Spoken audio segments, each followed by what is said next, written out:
Hoy vamos a hablar de la hemofilia. Su historia se remonta probablemente a la era del Cretácico. Es una enfermedad hereditaria que afecta principalmente a 3 grupos de mamíferos placentarios. Esto le sucede más concretamente a caballos, humanos y perros. Esta alteración genética puede ser letal en estado salvaje. Las primeras referencias nos las dieron los judíos. Estos crearon una norma que eximía al tercer hijo a la circuncisión si los 2 anteriores habían muerto en el ritual por hemorragias. También se encuentran referencias rabínicas acerca de desangrados durante intervenciones quirúrgicas menores en varones emparentados.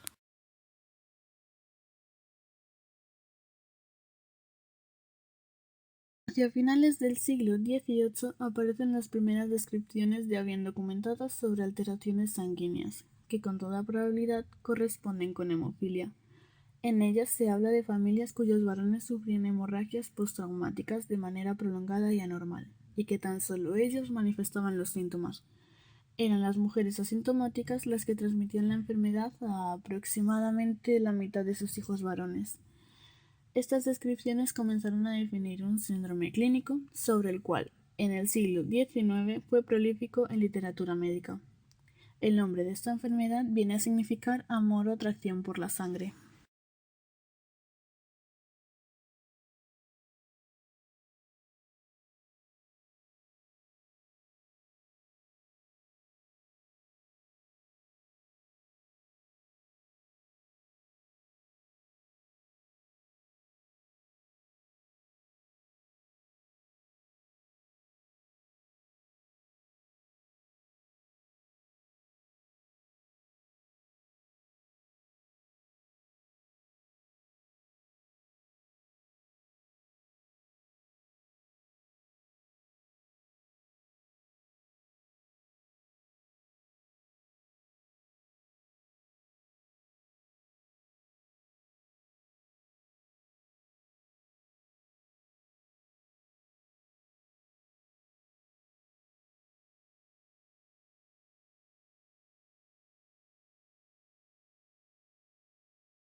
Durante el siglo XIX, tiene lugar la primera transfusión conocida para el tratamiento de una hemorragia en un individuo hemofílico. El conocimiento de las diversas proteínas y de su funcionamiento conjunto fue posible gracias a la introducción de los análisis de laboratorio, que permitieron a los científicos cuantificar diversos parámetros de la coagulación y aislar algunos de los principios activos, posibilitando un mejor estudio de los pacientes con trastornos hemorrágicos.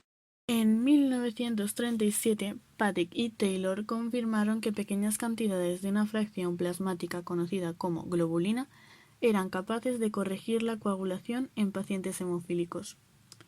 Dicha fracción fue posteriormente denominada globulina antihemofílica, o GAH. Durante este periodo, un siglo después de la práctica de Lane, se reconocen los beneficios de la transfusión sanguínea en estos pacientes como forma de suministro temporal de un factor de coagulación del que carecen. La terapia transfusional queda entonces establecida como práctica habitual. En la década de 1950 se descubrieron otros factores que intervenían en el proceso de coagulación.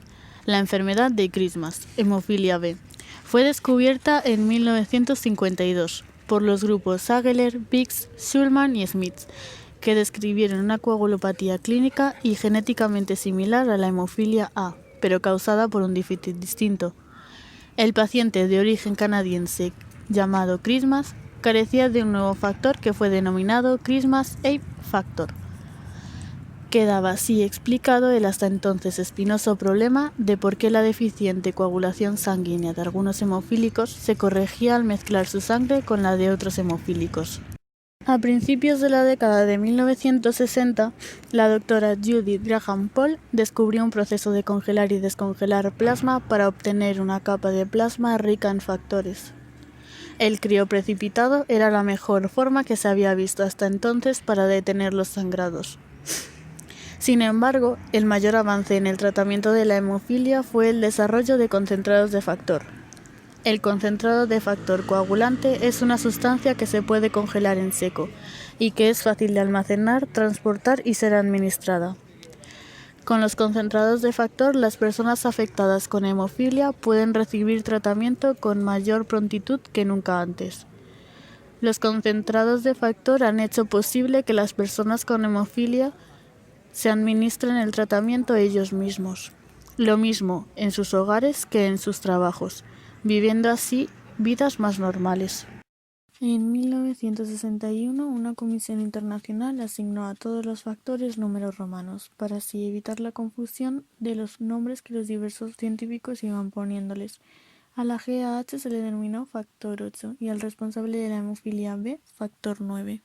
Las dos últimas décadas del siglo XX han sido especialmente prolíficas en descubrimientos que han permitido de forma exponencial en el conocimiento profundo de las bases moleculares de las hemofilias, como en el tratamiento de las mismas.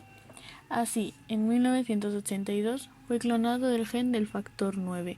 En 1973 el factor 8 había sido ya purificado a homogeneidad, y el gen que lo codifica fue finalmente identificado y caracterizado en 1984.